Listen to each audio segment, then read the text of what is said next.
Hello everyone, मैं श्रेया आर्या आज आप लोगों को कराने वाली हूँ। यहाँ पर हमारा जो लर्निंग एंड टीचिंग का पेपर है उसका हमारा नेक्स्ट टॉपिक है role of teacher and school in relation to learning strategies. यानी कि जो लर्निंग मेथड्स हैं, हमने जो डिफरेंट लर्निंग मेथड्स के बारे में पिछली वीडियोस में डिस्कस किया, जो कि कोऑपरेटिव एंड कोलैबोरेटिव लर्निंग था, पीयर ट्यूटरिंग था, ग्रुप लर्निंग था। जो भी हमने लर्निंग स्ट्रेटजीज़ के बारे में प्रीवियस वीडियोस में डिस्कस किया, अब इन लर्निंग मेथड्स में बेसिकली टीचर का क्या रोल रहता है, स्कूल का क्या रोल रहता है, इसके बारे में आज हम लोग यहाँ पर डिस्कस करने वाले हैं। तो चलिए आज हम लोग इसको स्टार्ट करते हैं। हमारा जो आज का टॉपिक है role of teacher and school in relation to learning strategies. तो जो हमारा पहले हम देखते हैं कि टीचर का क्या रोल रहता है हमारी जो टीचिंग लर्निंग प्रोसेस है। तो हम लोग देखते हैं कि जो टीचर और स्टूडेंट हैं, दोनों ही क्या हैं, टीचिंग लर्निंग प्रोसेस का बेस है। दोनों के बिना अगर एक भी ना हो तो टीचिंग लर्निंग प्रोसेस जो है वो पॉसिबल नहीं होगी। तो teaching is not everybody's cup of T, कि टीचर बनना हर किसी के बस की बात नहीं होती। तो जो हमारा टीचिंग प्रोफेशन है वो बहुत चैलेंजिंग और एक्साइटिंग प्रोफेशन है, जिसके बारे में हम लोग बात करते हैं। तो जो टीचर है वो बहुत इम्पोर्टेंट रोल प्ले करता है टीचिंग लर्निंग प्रोसेस में। इवन स्टूडेंट की लाइफ में बहुत इम्पोर्टेंट रोल जो है टीचर प्ले करता है। पेरेंट्स से भी ज़्यादा जो है बच्चे टीचर को फॉलो करते हैं, टीचर की एक्टिविटीज़ को फॉलो किया जाता है बच्चों के द्वारा। इवन पेरेंट्स से भी ज़्यादा टीचर की बात जो है बच्चे मानते हैं। तो जो हमारा जो शिक्षण पेशा है, जो टीचिंग प्रोफेशन है, वो बहुत ही रोमांचक और चुनौतीपूर्ण पेशा है। जो टीचर है वो स्टूडेंट्स के लिए एज अ रोल मॉडल जो है काम करता है, as a role model, as a mentor, as a caregiver, जो है एज ए एडवाइज़र जो है टीचर बच्चों के लिए काम करता है। तो ऐसे हम कह सकते हैं कि जो टीचर है वो छात्रों के जीवन पर बहुत गहरा प्रभाव डालता है। टीचर की हर एक एक्टिविटी स्टूडेंट्स के द्वारा फॉलो की जाती है। तो टीचर का जो रोल है वो क्या रहता है स्टूडेंट्स की लाइफ में, कि वो शिक्षार्थियों को, अपने विद्यार्थियों को प्रेरित करे, उन्हें आगे बढ़ने के लिए प्रेरित करे, उन्हें कुछ नया सीखने के लिए प्रेरित करे, उन्हें पढ़ने के लिए प्रेरित करे, कुछ ऐसी एक्टिविटीज़ जो है अपनी टीचिंग लर्निंग प्रोसेस में डाले, टीचिंग लर्निंग नए नए टीचिंग लर्निंग मेथड्स को वो अडॉप्ट करे, ताकि वो बच्चों को प्रोत्साहित कर सके पढ़ने के लिए, उनको एनकरेज कर सके, उनको मोटिवेट कर सके। इस तरह से मतलब टीचर जो है बच्चों को एजुकेट करे। तो रोल ऑफ टीचर का क्या रोल रहता है? To inspire, to motivate, to encourage and to educate learners. Next slide में हम लोग देखते हैं कि टीचर जो है कौन कौन से रोल प्ले करता है in the life of students. तो स्टूडेंट्स की लाइफ में टीचर का मेनली क्या रोल होता है? तो हम लोग देखते हैं टीचर जो है बहुत इम्पोर्टेंट रोल प्ले करता है। वो एज अ मोटिवेटर बच्चों के लिए काम कर सकता है, स्टूडेंट्स के लिए, कि जो स्टूडेंट्स को पढ़ने के लिए मोटिवेट करे, एक प्रेरक के रूप में काम करे, कुछ नई नई एक्टिविटीज़ उनके लिए इन्वॉल्व करे।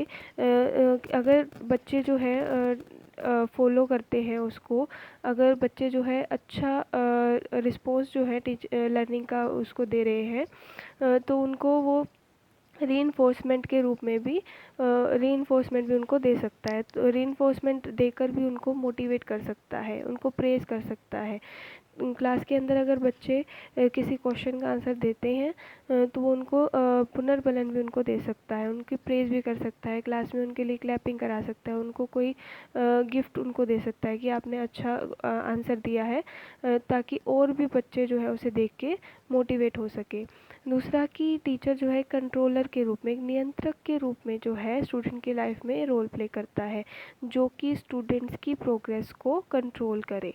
स्टूडेंट्स जो है वो सही दिशा में, छात्र सही दिशा में अग्रसर हों, ऐसा वो कंट्रोल करता है।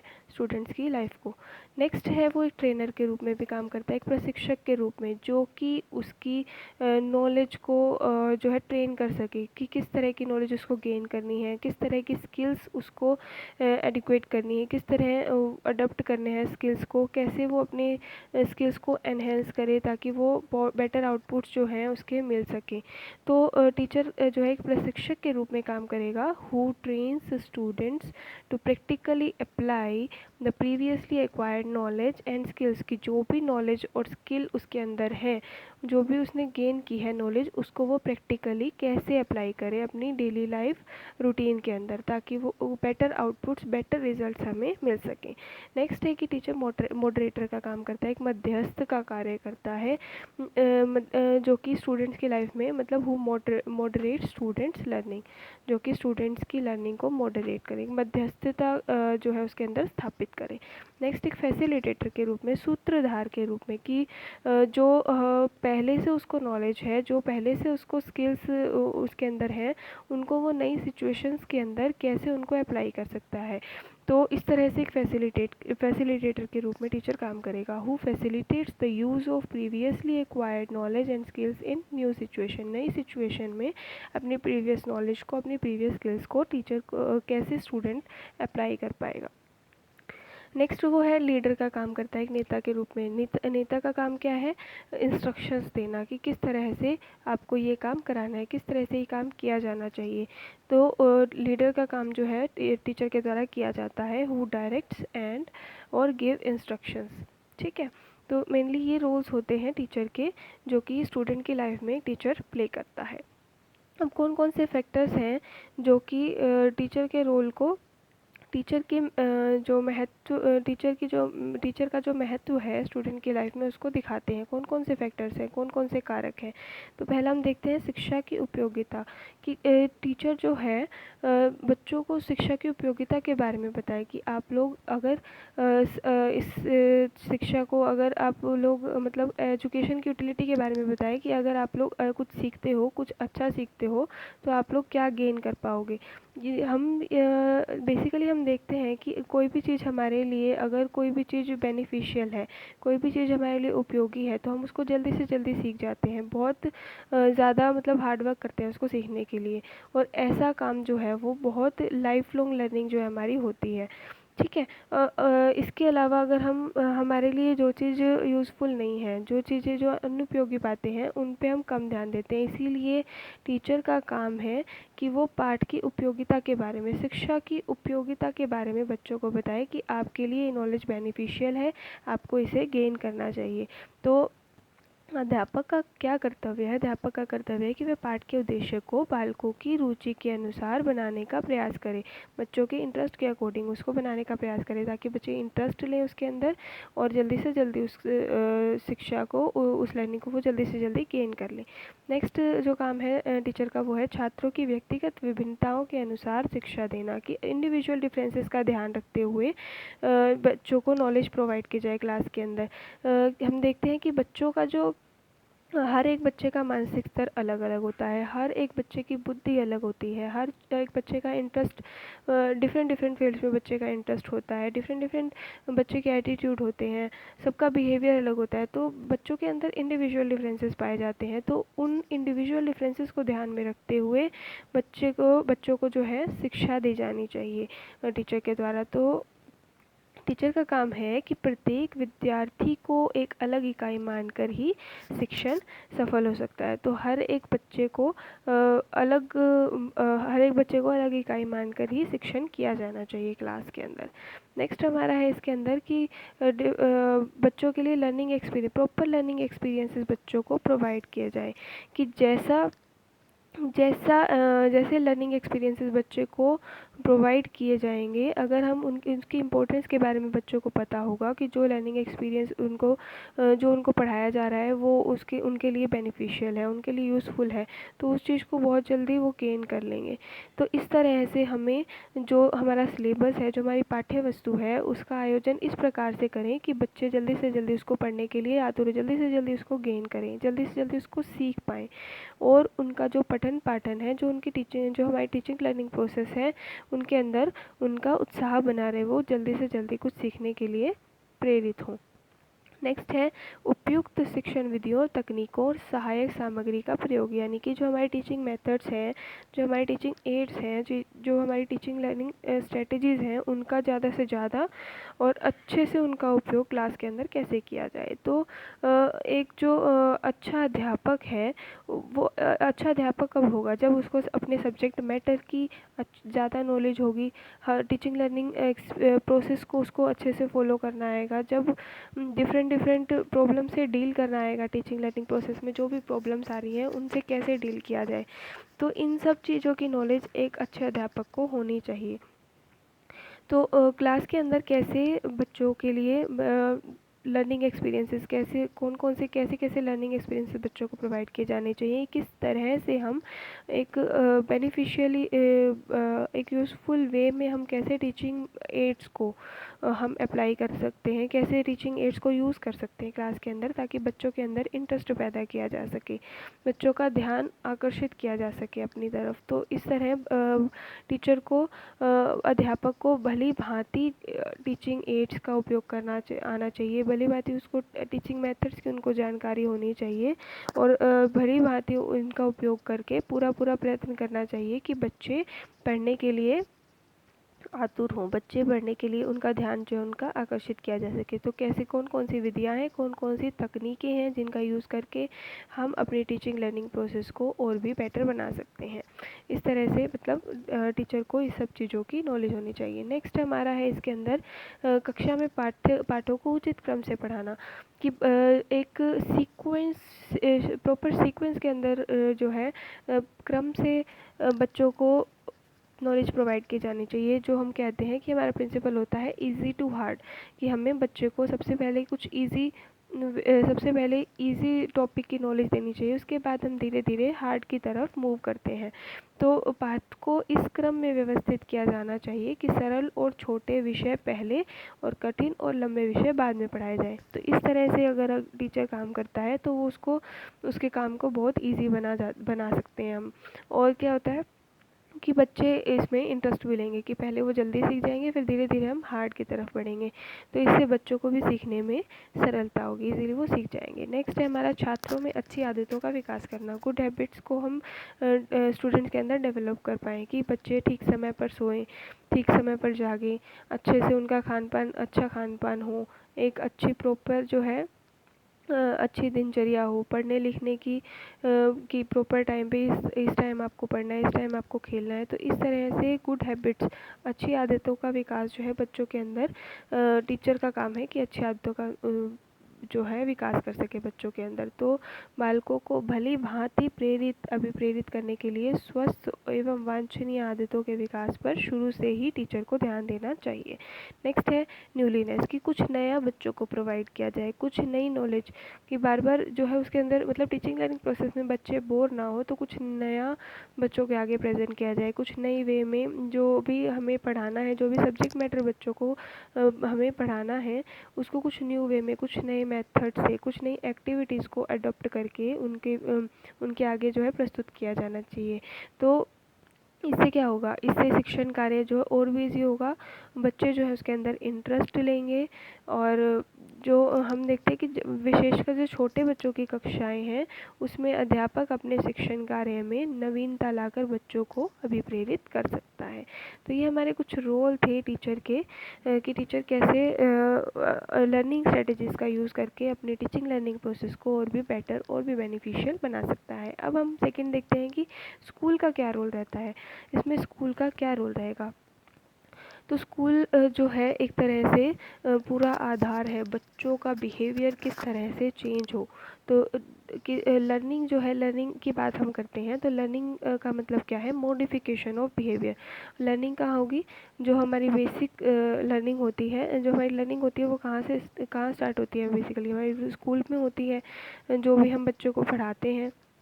तो इसमें क्या है हमारा कि बच्चे जो हैं हम देखते हैं कि एक प्लेन स्लेट की तरह होते हैं, स्पंज की तरह होते हैं, कि जो भी उनको सिखाया जाएगा वो उस चीज़ को वैसे ही उसी वे में उसको गेन कर लेंगे। तो स्कूल का क्या काम है कि बच्चों को अच्छे वे में कोई अच्छी उनको नॉलेज प्रोवाइड की जाए, ताकि आगे जाकर वो एक अच्छे जिम्मेदार और मेहनती व्यक्ति जो है उनको बनाया जा सके बच्चों को। तो जो बच्चों का जो विकास है उसमें स्कूल की भूमिका प्री स्कूल से ही स्टार्ट हो जाती है, और वो बचपन में मतलब वो जारी रहती है। तो स्कूल क्या है, एक स्ट्रक्चर्ड एजुकेशन स्कूल का काम है कि एक स्ट्रक्चर्ड एजुकेशन बच्चे को प्रोवाइड की जाए, ताकि उसका मेंटल और फिज़िकल हर ओवरऑल डेवलपमेंट जो है वो बच्चे का हो सके। तो स्कूल के अंदर सिर्फ टीचर का काम नहीं होता, शिक्षाविदों के अलावा भी और बहुत सारी चीज़ें जो हैं बच्चे सीखते हैं, अपने पीयर से सीखते हैं, अपनी क्लास में सीखते हैं। काफ़ी सारे स्कूल में काफ़ी सारे एस्पेक्ट्स हैं जिनसे नॉलेज जो है बच्चे गेन कर सकते हैं। तो शिक्षाविदों के अलावा बच्चा टीम वर्क, जैसे कि हमने ग्रुप लर्निंग में भी बात की थी, टीम वर्क बच्चा सीख जाता है कि टीम में रहकर ग्रुप में रहकर काम कैसे करना है। अच्छा शिष्टाचार, एक डिसिप्लिन में रहना वो सीख जाएगा। एकता की भावना उसके अंदर, एकता की भावना का विकास होगा। जिम्मेदार मतलब वो खुद की रिस्पॉन्सिबिलिटी, मतलब वो रिस्पॉन्सिबिलिटी जो है निभाना सीख जाएगा। तो काफ़ी सारे लाइफ स्किल्स जो हैं, बहुत सारे जीवन कौशल जो हैं बच्चा स्कूल के अंदर सीखता है। तो स्कूल एक ऐसी संरचना प्रदान करता है बच्चे को, जहाँ बच्चे रूल्स और रेगुलेशन के बारे में सीखते हैं, जहाँ बच्चे नियमों के बारे में सीखते हैं। साथ साथ वो ये भी सीखते हैं कि ग्रुप में रहकर वो पॉजिटिवली कैसे, सकारात्मक व्यवहार वो कैसे करें। ठीक है। तो स्कूल जो है काफ़ी सारे एस्पेक्ट्स जो हैं बच्चों के स्कूल के अंदर डेवलप होते हैं। तो पहले हम बात करते हैं मानसिक पहलू, मेंटल एस्पेक्ट की हम बात करते हैं। मेंटल एस्पेक्ट जो हमारे जो बच्चे के ज्ञान से संबंधित है, जो बच्चे के दिमाग से संबंधित है। तो स्कूल में बच्चों को स्कूल का जो काम होता है वो क्या होता है, बच्चों को ज्ञान प्रोवाइड कराना, कि बच्चों की नॉलेज कैसे एनहेंस हो, कैसे बच्चों की नॉलेज बढ़े। तो स्कूल बच्चों के ज्ञान का सबसे महत्वपूर्ण स्रोत है। तो स्कूल जो है बच्चों को शिक्षा के विभिन्न क्षेत्रों, यानी कि जिसमें भी बच्चे का इंटरेस्ट हो, चाहे बच्चे का इंटरेस्ट हिस्ट्री में हो, सोशियोलॉजी में हो, साइकोलॉजी में हो, मैथ्स में हो, पॉलिटिक्स में हो, जिस भी फील्ड में बच्चे का इंटरेस्ट हो, उस पे बच्चे को उस बच्चे की नॉलेज को वो बढ़ाने का मौका देता है, ज्ञान प्राप्त करने का जो है मौका देता है स्कूल। दूसरा कि सोशल एस्पेक्ट बच्चे का डेवलप होगा। सोशल एस्पेक्ट की इस स्कूल में रहकर बच्चा जो है टीम वर्क सीखता है, ग्रुप में रहकर कार्य करना सीखता है। आगे जाकर बड़े लेवल पे ये सोसाइटी में भी ये चीज़ लागू हो जाती है कि बच्चे समाज में रहकर जैसे कि डिफरेंट जो स्किल्स हैं, जैसे कि सहानुभूति रखना दूसरों के साथ, दूसरों की मदद कैसे करनी है, दूसरों के साथ मित्रता रखनी, अपनी भागीदारी निभाना समाज के अंदर, रिस्पॉन्सिबिलिटी, दूसरों की सहायता करना। तो इस प्रकार से जो सोशल स्किल्स हैं वो भी बच्चे के अंदर डेवलप होती हैं स्कूल में रहते हुए, ताकि वो सोसाइटी में भी कुछ अच्छा काम कर सके, एक बेटर ह्यूमन बीइंग, एक सोशल बीइंग की तरह जो है सोसाइटी में काम कर पाए। ठीक है। नेक्स्ट हमारा है फिज़िकल एस्पेक्ट, कि फ़िज़िकल एस्पेक्ट भी उसके अंदर डेवलप होगा। अब बच्चा जो है स्कूल के अंदर बहुत सारी एक्टिविटीज़, पढ़ाई के साथ साथ बहुत सारी एक्टिविटीज़ भी बच्चा करता है। जैसे उसका कल्चरल एक्टिविटीज़ में उसका इंटरेस्ट है, डिफरेंट उसको आर्ट एंड क्राफ्ट के बारे में उसको नॉलेज दी जाती है, ताकि उसका वोकेशनल एस्पेक्ट डेवलप हो सके, ताकि वो अपनी आजीविका के बारे में कि कैसे उसे अपनी आजीविका जो है कमानी है अपने जीवन के अंदर, उस तरह से उस वे में भी हम उसको बच्चे को नॉलेज प्रोवाइड कर सकते हैं। डिफरेंट स्किल्स के बारे में, डिफरेंट आर्ट और क्राफ्ट के बारे में, शिल्प कलाओं के बारे में बच्चों को बता सकते हैं। कई बच्चे स्पोर्ट्स में अपना जो है डेवलप करते हैं, तो उनका शारीरिक जो विकास है वो उनका होता है स्कूल में रहकर। तो खेल कूद और शिल्प जैसी गतिविधियों की उपस्थिति बच्चे को अपनी असीम ऊर्जा को कुछ उत्पादक बनाने में मदद करती है। तो बच्चे जब इन एक्टिविटीज़ में इन्वॉल्व होंगे तो उनकी जो एनर्जी है वो एक राइट डायरेक्शन में लगेगी, ताकि वो उनका जो है फिज़िकल एस्पेक्ट, उनका जो फिज़िकल डेवलपमेंट जो है वो अच्छा हो सके स्कूल के अंदर। लास्ट हम बात करते हैं स्कूल का जो काम है वो ओवरऑल डेवलपमेंट। ओवरऑल डेवलपमेंट में हर तरह का विकास जो है बच्चे का आ जाता है। उसका आर्थिक विकास, उसका सामाजिक विकास, उसका राजनीतिक विकास, उसका मानसिक विकास, सोशल डेवलपमेंट, जो उसका फिज़िकल डेवलपमेंट, हर तरह का डेवलपमेंट, हर प्रकार से उसका डेवलपमेंट हो। तो स्कूल का काम जो है वो ओवरऑल डेवलपमेंट करना होता है बच्चे की। तो बच्चे का डेवलपमेंट कब होगा? जब उसको एक बेटर एजुकेशन उसको प्रोवाइड की जाएगी। तो शिक्षा जो है किसी भी समाज की नींव बनाती है। यह सामान्य रूप से समाज के आर्थिक, सामाजिक, राजनीतिक विकास के लिए जिम्मेदार है। तो सामाजिक, आर्थिक, इस तरह का हर प्रकार का विकास कब होगा?